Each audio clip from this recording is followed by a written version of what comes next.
We all tell ourselves little white lies to get through the day. We ignore the wrinkles in the mirror. We turn a blind eye to the empty bottles in the bin. We turn a blind eye to the silence in our marriage. But what happens when the lie becomes your entire reality?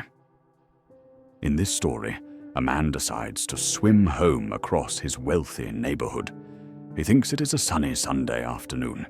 He imagines himself as a hero, an explorer. But he is wrong. By the time he emerges from the final pool, summer will have ended, his friends will have become strangers, and his life will have been completely destroyed. This is the story of a man who swam through time and drowned in his own denial.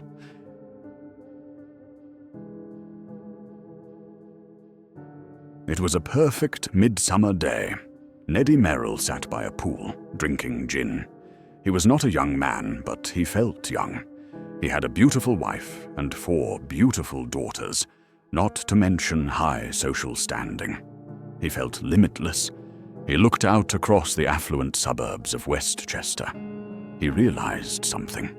A chain of swimming pools stretched from his neighbors' gardens all the way to his own house, 8 miles away. To anyone else, these were just pools. But to Neddy, this was a discovery. "I will swim home," he declared. He named this series of pools the Lucinda River, after his wife. He dived in. He felt like a pilgrim. He felt like a giant. The first few pools were easy. At the Grahams, they offered him a drink. At the Hammers, they cheered him on. The water was warm. The sun was hot. He was charming and popular, the life and soul of the party. Good old Neddy. "Good old Neddy!" they shouted. He ran across the grass barefoot, wearing only his swimming trunks. He felt an intense physical pleasure. He was a man of destiny. But there were signs, tiny cracks in the picture that he chose to ignore. Why were the leaves on the trees turning yellow? Why did the cloud formation in the west resemble an approaching winter storm? Neddy ignored them. He kept swimming. Then came the turning point. He had to cross Route 424. He stood on the side of the motorway, almost completely naked, while heavy trucks and cars roared past. The drivers shouted at him. They threw beer cans, stripped of his country club protection.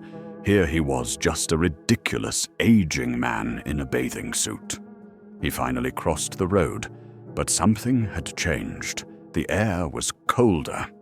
When he reached the Halloran's pool, an older couple, they were surprised to see him. "We were sorry to hear about your misfortunes, Neddy," said Mrs. Halloran. "Misfortunes? What misfortunes?" Neddy asked, confused. "What misfortunes?" "You know, having to sell the house, and your poor children." Neddy laughed it off. Sell the house? What nonsense! He had left his house that very morning. He dived into their pool, but the water was freezing. As he continued his journey, the world around him became increasingly hostile. He arrived at the Biswangers' house. They were the kind of people Neddy used to look down on, social climbers. Now, they were throwing a huge party. Neddy expected to be treated like royalty. Instead, the bartender was rude. The host turned his back on him. "He's crashing the party," someone whispered. "After everything that happened, he still shows his face." Neddy looked at the trees.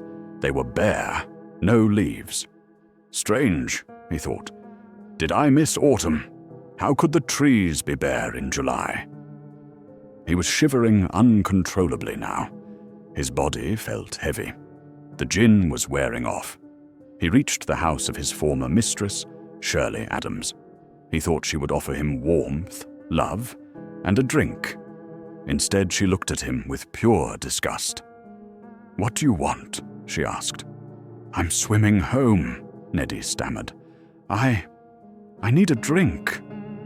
"I'm not going to give you a drink," she said. Good God, Neddy, grow up. She pointed to the pool. It was drained. It was just a hole in the ground filled with dead, wet leaves. He couldn't swim. He had to walk across the cracked concrete. He was crying now. Not tears of joy, but of bewilderment. He was so tired. All he wanted was to go home to Lucinda. He wanted to sleep. He climbed the final hill. The temperature had dropped to freezing. Constellations of winter stars were visible in the sky. Andromeda, Cepheus. He reached his own driveway. The house was dark. "Lucinda!" he shouted. "Girls!" Silence. He tried the front door. Locked. He peered through the window. The house was empty. Not only was it empty of people, it was also empty of furniture. There were no curtains. There were no rugs. The place had clearly been abandoned for a long time. Neddy Merrill stood shivering in his swim trunks in the ruins of his life. The storm he had ignored had already passed. The time he thought he had was already spent. He hadn't been swimming for an afternoon. He had been swimming for years. Through his bankruptcy, through his alcoholism, and through the loss of his family. And now, at the end of the Lucinda River, he had finally woken up. Alone.